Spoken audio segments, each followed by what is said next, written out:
Collectors, do you guys really care? Does it really matter to you with who your cards are graded with? And I'm talking to collectors only, people who are looking to collect cards for the long run, not to people who are reselling graded cards, but to collectors. Do you guys really care who it matters, right? Because so I watch a lot of content during work, and everyone talks about like different grading companies, what are the pros, what are the cons. And like, I get it, every single company has their strengths and weaknesses. From PSA being what's called, like, it's now like the gold standard, that's a pro, right? Everyone goes with PSA. A con, well, they have long wait times or turnaround times, the upcharge for expensive cards, um, the fee, the PSA collector fee that you got to pay in the very beginning, and that doesn't account for your submission fees. So you got that. You got CGC, who does a fantastic job, but they're fairly new, and they had their most recent scandal about grading those fake prototype cards. To Beckett, whenever you have like a black label Tang, or a black label, that's the best card, most expensive card that you can get. Like, that is a perfect card because it's the hardest.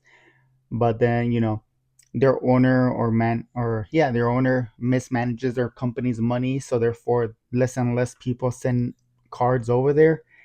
To some of the newer ones on the scene, Tag and AGS, who use AI, they all have like different perks and different cons, but like, do you guys really matter, or like, does it really care to you guys? Because I've been collecting these cards. I've been collecting these cards, and like, I love them, but honestly, for my, like, the one thing that matters to me the most is how well the card looks inside the slab. Not so much what's the resale or what's the worth, but how well it looks.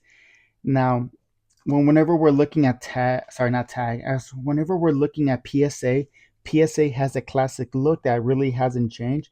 But the one thing that I don't like about PSA slabs, honestly, it's gonna be that clouded, you know, in between space. It's it looks nice, but it's outdated. It doesn't feel anything good. It doesn't really pop. So, I mean, you have that going on with PSA.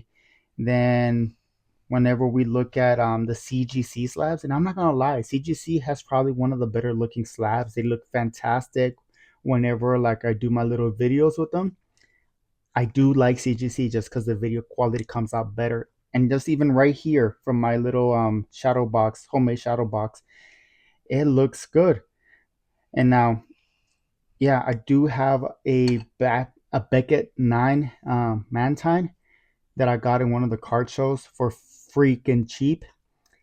One thing I hate about it is how bulky it is, and it just looks dirty. It just doesn't look clean. Now, it could be due to the user didn't maintain well of it, like they didn't take care of it.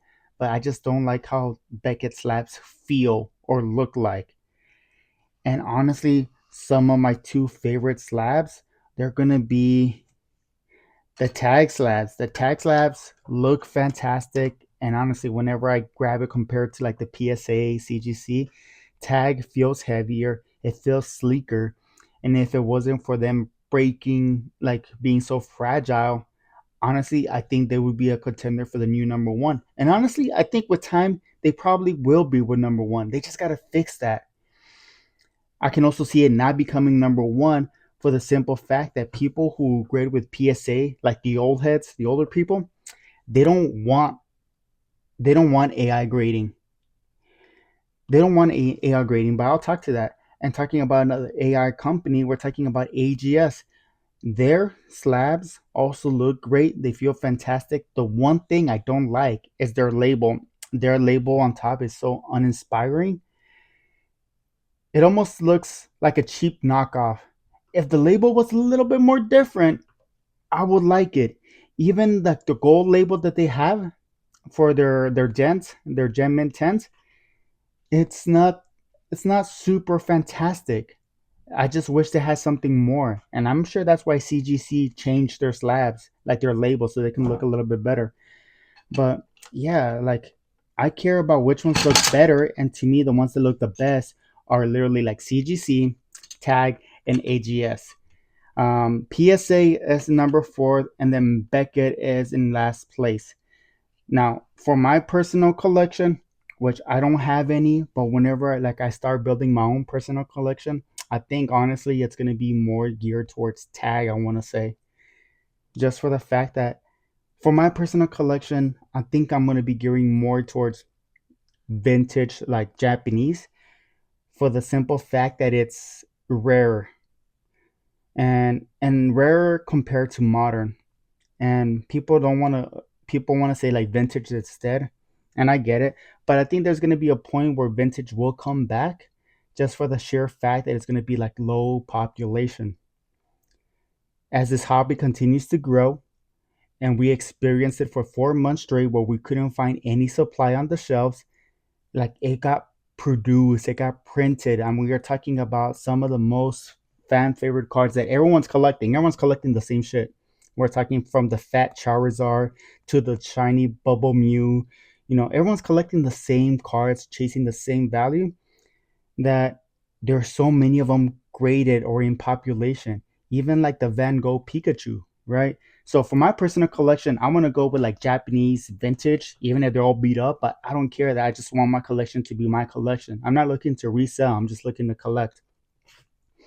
And I'm thinking like tag would be great, so I can just look at the card and really admire it.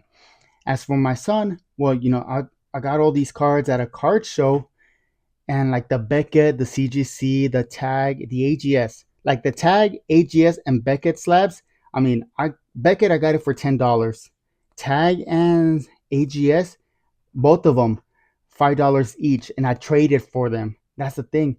The CGC, I was like $7. I mean, like that guy was like letting his slabs go for cheap, and like I know people would stay away from them because they're nine, but to me, since there's so many cards being printed, so many cards being graded, how can they be special when there's so many of them out? You get what I'm saying? Like if the sheer amount of value of cards out there, it's way too high to be going for just like tens exclusively. Now, since these are going to be my son's collection, and my son is only like 1 month going on 2 months, I don't expect him to be cracking slabs at the age of 5.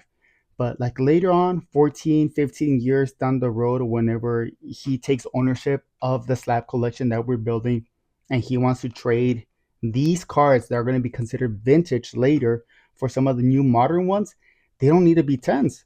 I mean, he can crack them if a 9 and a raw don't have crazy significance. He can crack them and then he can sell them raw for the same amount of value that it would be on on a slab. The only thing I'm doing is I'm just making sure that I'm preserving these cards for 14, 15 years down the road for him. So I mean, like that's one of the points. Plus, also, I guess like this is another thing that I noticed that like the last couple of weeks is for the most part like on TikTok, whatnot, mostly like on TikTok, and maybe this is due to my algorithm, but like the rip and ship businesses are like it's slowly dying.